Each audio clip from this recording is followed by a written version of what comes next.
안녕하세요. 피부가 알고 싶다의 닥터성입니다. 이번에는 안면 홍조를 치료하는 원리에 대해서 설명을 해드릴 건데요. 안면 홍조 치료가 왜 어렵다고 했는지 기억나세요?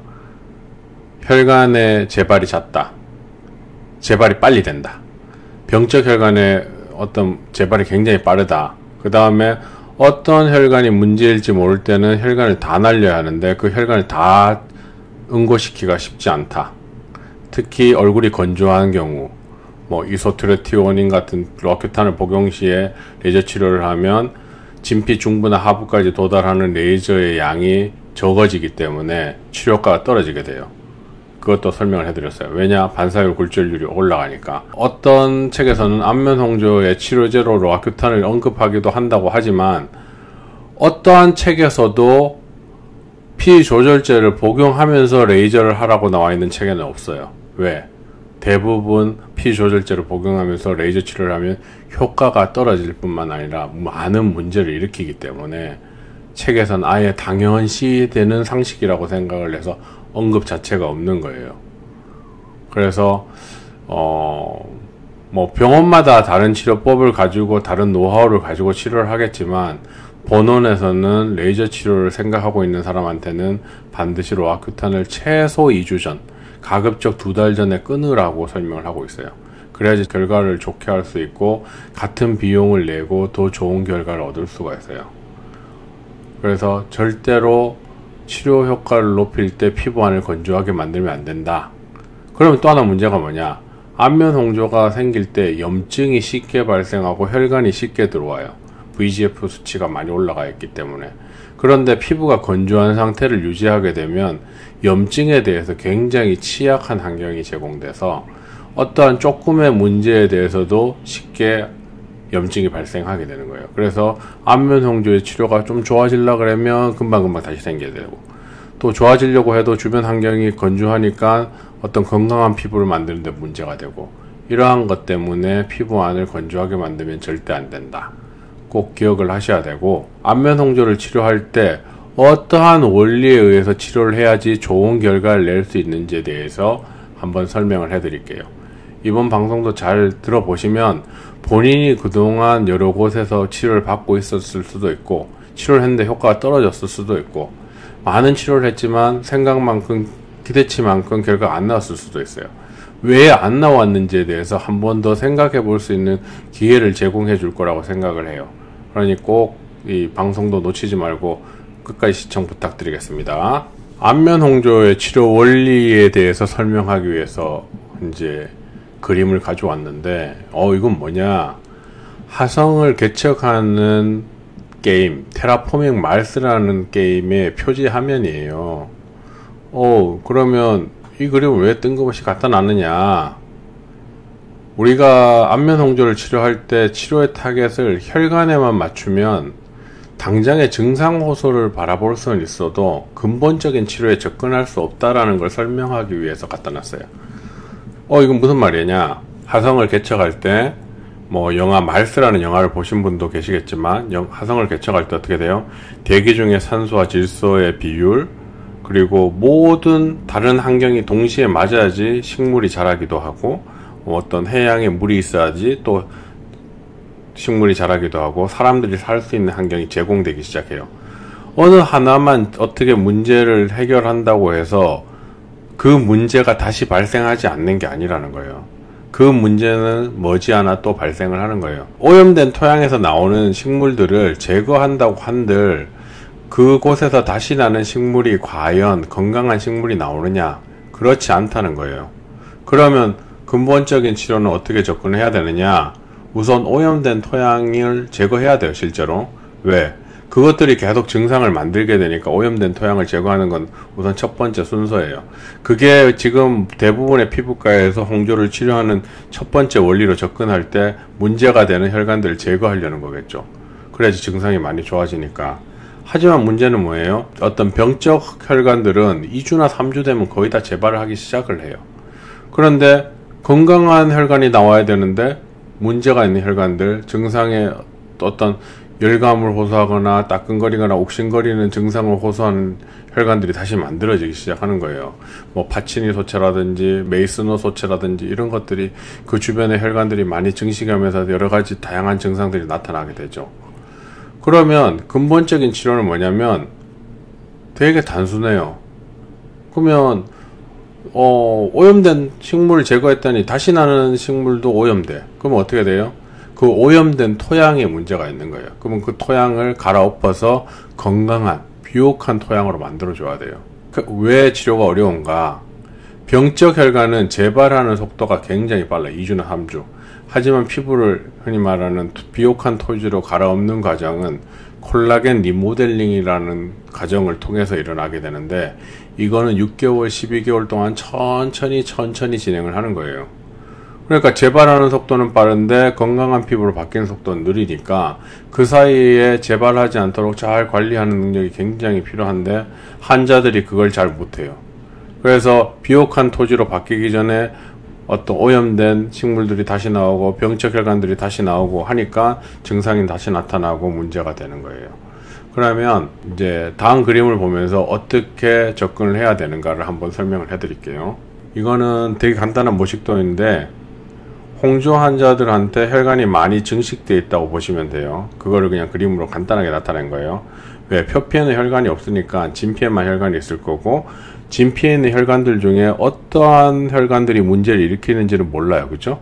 근데 문제가 일으키는 혈관도 있을 거고 정상인 혈관도 분명히 있을 건데, 우리가 잘 모를 때는 어떻게 돼요? 이 혈관을 다 날려야 된다 그랬어요. 근데 이 혈관을 다 날려도 문제되지 않는 게 주변에 다른 혈관들이 많아서 이 혈관이 없어진다고 한들 이 주변에 조직에 양분이나 산소를 주는 것들에 문제가 발생하지 않는다는 거예요. 이 주변에 다른 굵은 혈관들이 충분히 양분이나 산소를 주는데 조직에 손상 없이 가능하다는 거죠. 그러니까 결국 문제가 되는 혈관들을 다 없앤 상태에서 건강한 혈관들도 상당수가 없어질 거라고 보죠. 이 부분에서 새로 나는 혈관들이 정상인 혈관이 나오게 해줘야 되는 거예요.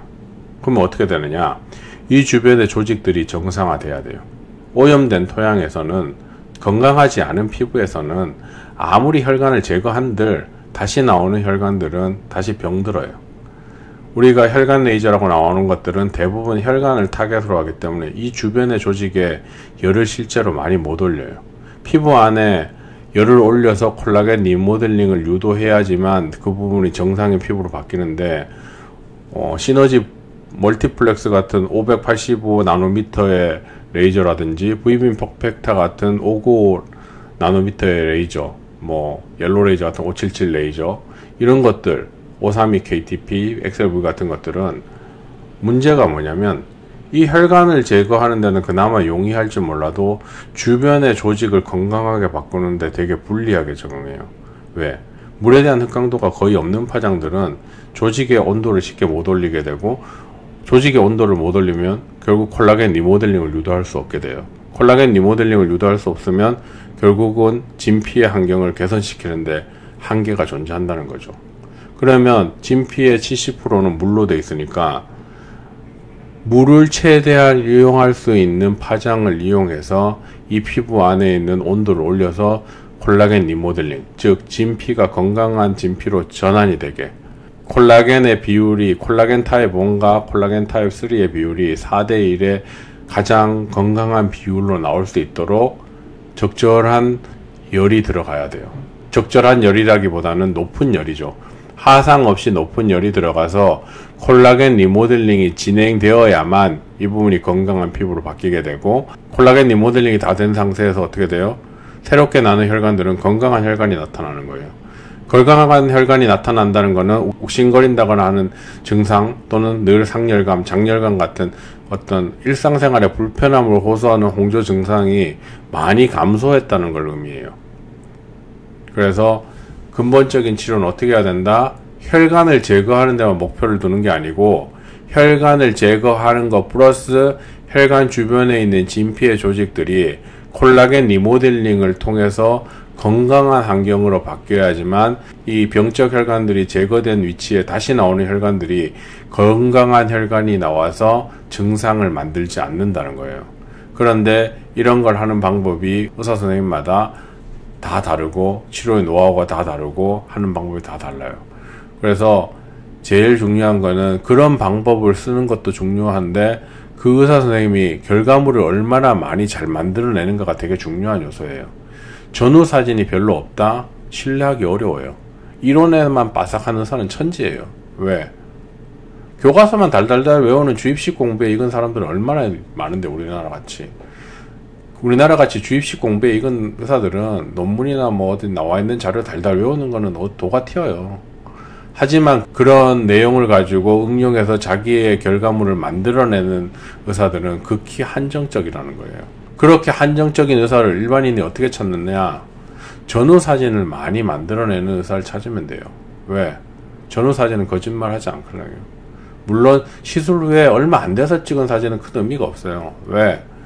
혈관 없앤 다음에 재발하기 전에 다시 찍고 전후 사진 비교하면 환자들이 깜빡깜빡 썼죠. 일반적인 일반인들은 의학 지식으로 속여먹기가 굉장히 쉬워요. 인터넷에 보면 말도 안 되는 지식들 되게 많은데도 일반인들이 잘 속아 넘어가잖아요. 그런 거 보면 일반인들한테 사기치고 등치기는 굉장히 쉽겠구나 하는 생각을 많이 하거든요. 제가 볼 때마다 일반인이 저런 말도 안 되는 내용에 속는구나, 저런 말도 안 되는 말에 저걸 따라 하는구나. 와, 누가 봐도 저건 상식적으로 말도 안 되는데 저 왜 따라할까? 저 하라고 떠드는 선동하는 저 사람은 과연 의학 지식이 있는가? 자기 따라 했다 결과물이 안 좋거나 악화되면 그 결과물에 대해서 책임을 지는가? 저는 그 사람이 의학 지식이 없기 때문에 그렇지 않다라고 보거든요. 그런데도 많은 사람이 따라해요. 그리고 그 사람한테 뭐라고 묻지도 않고 뭐라 하지도 않아요. 그러니까 그런 사람들이 계속 할부하고 다니는 거예요. 의사 코스프레 하는 걸 너무나 좋아하는 사람, 어디서 주워들은 지식 두세 개를 같이 짬뽕해가지고 자기 지식 있냐 막 댓글 달고 다니는 사람, 피부 관련 카페에 보면 말도 안 되는 댓글 엄청 많아요. 아, 이런 사람들 누가 벌 안 주나 이런 생각이 들 때가 많아요. 왜냐하면 그런 사람들 때문에 많은 환자가 생기고 피해자가 생기는 거예요. 그런데 어떤 사람들은 야, 이 사람들이 이런 지식 가르쳐 주니까 나는 거의 돈 들이지 않고 좋아지게 해주겠구나 하는데, 이 세상에 싸고 좋은 건 존재하지 않아요. 비싸고 다 좋은 건 아니지만 싸고 좋은 건 존재하지 않아요. 싸고 좋은 게 존재한다 그러면 그 관련된 모든 다른 산업은 망해요. 그거 하나로 인해서. 하지만 피부 쪽에서 그런 경우는 없거든요. 만약에 그렇게 됐다면 다른 시술은 벌써 다 망했어야 돼요. 그게 존재하지 않기 때문에 그런 것들이 말이 안 된다라고 생각하는 거예요. 그러니까 일반인들은 그런 말도 안 되는 의사 코스프레 하는 사람들, 어디서 자기 지식인 양 한두 개 주워 들어가지고 막 글 쓰는 사람들, 자기가 해보지 않고 남한테 마루타 시키는 사람들, 이런 사람들 말 따라 하지 마시고 자기 질환은 자기가 잘 치료하셔야 돼요.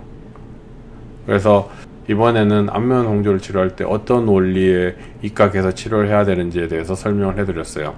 이런 거 다 의사 선생님마다 레이저 실력이 다르기 때문에 잘하는 사람을 찾아가는 것도 본인의 책임이고 본인의 어떤 실력이에요. 실력이 안 되는 사람은 의사 선생님 중에 잘하는 사람을 찾을 실력도 없어요. 결국 그 사람은 계속 악순환만 거듭하고 하면 할수록 악화된다라고 하는 부정적인 생각만 머릿속에 가득 차게 되겠죠. 한 번 더 치료받기 전에 생각을 해보고, 한 번 더 정보를 찾아보고, 한 번 더 그거에 대해서 의심을 해보고 생각을 많이 해서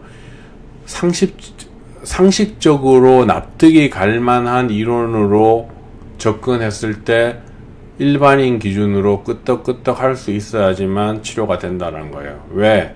모든 치료는 상식의 범주에서 벗어나지 않아요. 말도 안 되는 그런 범주에서 치료되지 않는다는 거예요. 대부분 약팔이거나 화장품 팔이 하는 거예요. 왜? 말도 안 되잖아요, 상식선에서. 그렇게 했으면 다른 질환의 환자들이 존재하겠어요? 그걸로 다 치료가 됐겠지. 한 번만 더 생각해 보시고 쉽게 속지 않고 합리적인 선택, 이성적인 선택을 하기를 바랍니다. 이번 방송은 안면 홍조를 치료할 때 어떤 식으로 치료해야지 좋은 결과를 낼 수 있는가에 대해서 설명해 드렸습니다. 다음번에 더 재미난 내용으로 찾아뵙겠습니다. 감사드립니다.